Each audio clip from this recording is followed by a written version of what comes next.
Pathanamthitta ചുട്ടിപ്പാറയിലെ nursing വിദ്യാർത്ഥിനി അമ്മുവിൻ്റെ ജീവിതം നശിപ്പിച്ചത് സഹപാഠികളായ 3 പെൺകുട്ടികളാണ്. പല രീതിയിൽ അവർ അമ്മുവിനെ ഉപദ്രവിച്ചിട്ടുണ്ട്, മാനസികമായി തകർത്തിട്ടുണ്ട്. ഒടുവിൽ കേസിൽ 3 പേരെയും പോലീസ് കസ്റ്റഡിയിലെടുത്തു.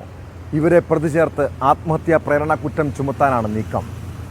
മരണത്തിൽ ദുരൂഹതയുണ്ടെന്നും 3 കുട്ടികളുടെ പങ്കിനെക്കുറിച്ച് അന്വേഷിക്കണമെന്നും ആവശ്യപ്പെട്ട് അമ്മുവിൻ്റെ അച്ഛൻ നൽകിയ പരാതിയിലാണ് നടപടി.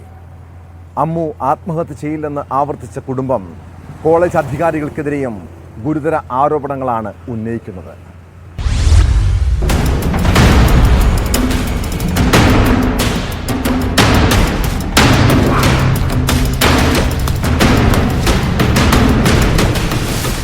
നഴ്സിംഗ് വിദ്യാർത്ഥി അമ്മു സജീവിന്റെ മരണത്തിൽ 3 സഹപാഠികളെയാണ് പോലീസ് കസ്റ്റഡിയിലെടുത്തത്. ഈ 3 വിദ്യാർത്ഥികളും അമ്മുവിനെ മാനസികമായി പീഡിപ്പിക്കുന്നതായി നേരത്തെ കോളേജ് അധികൃതർക്ക് പരാതി നൽകിയിരുന്നു. പത്തനംതിട്ട ഡിവൈഎസ്പിയുടെ നേതൃത്വത്തിലുള്ള സംഘമാണ് വിദ്യാർത്ഥികളെ കസ്റ്റഡിയിലെടുത്തത്. ഇതിൽ 2 പേർ കോട്ടയം സ്വദേശികളും ഒരാൾ ചങ്ങനാശ്ശേരി സ്വദേശിയുമാണ്. 3 പേരെയും വിശദമായി ചോദ്യം ചെയ്തു വരികയാണ്. ഇവർക്കെതിരെ ആത്മഹത്യാ പ്രേരണ കുറ്റം ചുമത്തുമെന്നാണ് പോലീസ് നൽകുന്ന വിവരം.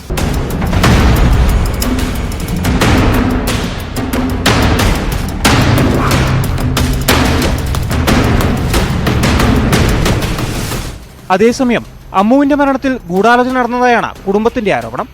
അമ്മുവിന് ആത്മഹത്യ ചെയ്യേണ്ട സാഹചര്യമുണ്ടായിരുന്നില്ല. കോളേജ് അധികൃതർക്ക് സംഭവത്തിൽ വീഴ്ച സംഭവിച്ചിട്ടുണ്ട്. അമ്മുവിന് ചികിത്സ ലഭ്യമാക്കുന്ന കാര്യത്തിലും ഗുരുതര വീഴ്ചയുണ്ടായെന്ന് സഹോദരൻ അഖിൽ സജീവൻ ആരോപിച്ചു. എനിക്കിപ്പോഴും നല്ല വിശ്വാസമുണ്ട്. അവരും അതുപോലെ തന്നെ കോളേജും ഹോസ്റ്റലും എല്ലാവരും കൂടെ ചേർന്നിട്ട് തന്നെയാണ് ചെയ്തതാണെന്ന് എനിക്ക് 100% എനിക്ക് വിശ്വാസമുണ്ട്. ഞാൻ ഈ ഇതിൽ തന്നെയല്ല. അപ്പൊ എനിക്ക് നല്ല വിശ്വാസം ഉണ്ടാവും. ഒരിക്കലും അമ്മ എല്ലാവരും പറയുന്നത് അമ്മ ആത്മഹത്യ ചെയ്യുകയോ അല്ലെങ്കിൽ ഇതാവുകയല്ല. അവർ കൊന്നത് തന്നെയാണെന്ന് എനിക്ക് 100% ഞാൻ ഇപ്പോഴും വിശ്വസിക്കുന്നുണ്ട്. അവരൊറ്റ കാര്യത്തിൽ മാത്രം ഞാൻ വിശ്വസിച്ചിരിക്കുകയാണ്. പെൺകുട്ടിയുടെ മരണത്തിന് തൊട്ടു മുമ്പുള്ള ഫോൺ സന്ദേശങ്ങൾ അന്വേഷണത്തിന്റെ ഭാഗമായി പോലീസ് പരിശോധനയ്ക്ക് വിധേയമാക്കിയിരുന്നു. അതിനിടെ അമ്മുവിന്റെ മരണത്തിൽ പ്രതിഷേധിച്ച് KSU പ്രവർത്തകർ കോളേജിലേക്ക് നടത്തിയ മാർച്ച് സംഘർഷത്തിൽ കലാശിച്ചു.